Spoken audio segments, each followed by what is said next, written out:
नमस्कार, मैं दुष्टर उपाध्याय। आतंकी मंडियों के ठेकेदार हाफिज सईद के अब बुरे दिन शुरू हो गए हैं, क्योंकि अब भारत ने पहली बार ऐसा एक्शन लिया है कि जो उसकी मुसीबतें बढ़ाने वाला है।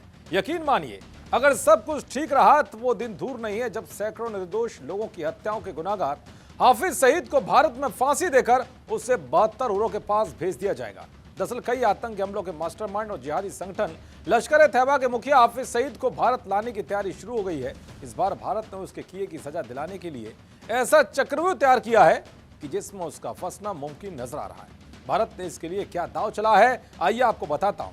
दरअसल जम्मू कश्मीर के पहलगाम में हुए आतंकी हमले के मामले में हाफिज सईद के खिलाफ बड़ी कार्रवाई हुई है। हाफिज के खिलाफ जम्मू की एक कोर्ट ने गैर जमानती वारंट जारी कर दिया है।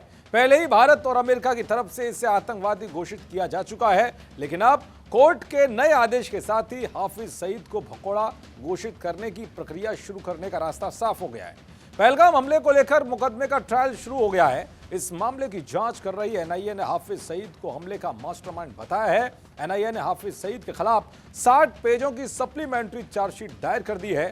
पहलगाम हमले में 26 लोग मारे गए थे। एनआईए की ओर से कोर्ट में दायर याचिका में कहा गया है कि हाफिज सईद पाकिस्तान में है, उसे भारत लाना फिलहाल संभव नहीं है। एनआईए ने कोर्ट से कानून के तहत हाफिज सईद की गैर मौजूदगी में उसके खिलाफ ट्रायल चलाने की प्रक्रिया शुरू करने की अपील की है। एनआईए की दलीलों से सहमति जताते हुए कोर्ट ने हाफिज के खिलाफ गैर जमानती वारंट जारी कर दिया है। दरअसल भारत सरकार ने हाल ही में नए आपराधिक कानूनों के तहत ऐसा प्रावधान किया है जिसके मुताबिक अगर कोई आरोपी भारत से फरार हो गया या जानबूझकर अदालत के सामने पेश ना हो रहा हो और उसके खिलाफ गंभीर अपराधों के पर्याप्त सबूत हों तो उसकी गैर मौजूदगी में मुकदमा चलाया जा सकता है। पहले अदालत आरोपी की मौजूदगी सुनिश्चित करने के लिए समन और वारंट जारी करती है। अगर इसके बाद भी आरोपी पेश नहीं होता तो उसे भगोड़ा घोषित किया जा सकता है और फिर अदालत उसकी गैर मौजूदगी में मुकदमे की सुनवाई शुरू कर सकती है। एनआईए ने पहलगाम हमले को लेकर दायर पहली चार्जशीट में 3 पाकिस्तानी आतंकी, जिसमें सुलेमान, जिब्रान और हमजा अफगानी को आरोपी बनाया था। पाकिस्तान में बैठे लश्कर के आतंकी साजिद सैफुल्ला, पहलगाम के रहने वाले बशीर अहमद और परवेज अहमद भी पहलगाम हमले में आरोपी बनाए गए हैं। ऐसे में सवाल है कि क्या पाकिस्तान और भारत के बीच कोई ऐसी संधि है कि वो हाफिज सईद को प्रत्यर्पण करने मजबूर हो जाएगा? अगर नहीं तो भारत कौन कौन सा दांव चलेगा जिससे कि पाकिस्तान को हाफिज सईद भारत सौंपना ही पड़ेगा? दरअसल भारत और पाकिस्तान के बीच कोई भी प्रत्यर्पण संधि नहीं है। भारत सरकार ने 2004 में पाकिस्तान को प्रत्यर्पण संधि का प्रस्ताव दिया था, लेकिन पाकिस्तान ने इस पर कोई भी सकारात्मक प्रतिक्रिया नहीं दी।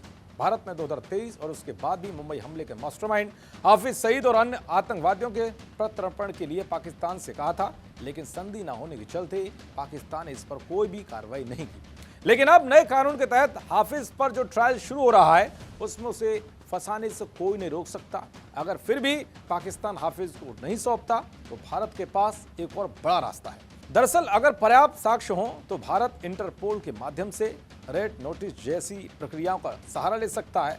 तो ये मामला प्रतिबंधित आतंकी संगठनों या व्यक्तियों से जुड़ा हो तो Bharat United Nations security council की संबंधित प्रतिबंध व्यवस्था या अन्य अंतर्राष्ट्रीय तंत्रों के माध्यम से दबाव बढ़ाने का प्रयास कर सकता है। और भारत इस दबाव वाली कूटनीति में कामयाब होता है तो हाफिज को भारत लाने का रास्ता साफ हो जाएगा। इसके अलावा भारत की दुनिया भर में जिस तरह की धाक बनी हुई है तो उसके आगे पाकिस्तान को घुटनों पर आना ही होगा और हाफिज को भारत सौंपना ही होगा। देखते रहिए जी न्यूज़। नमस्कार।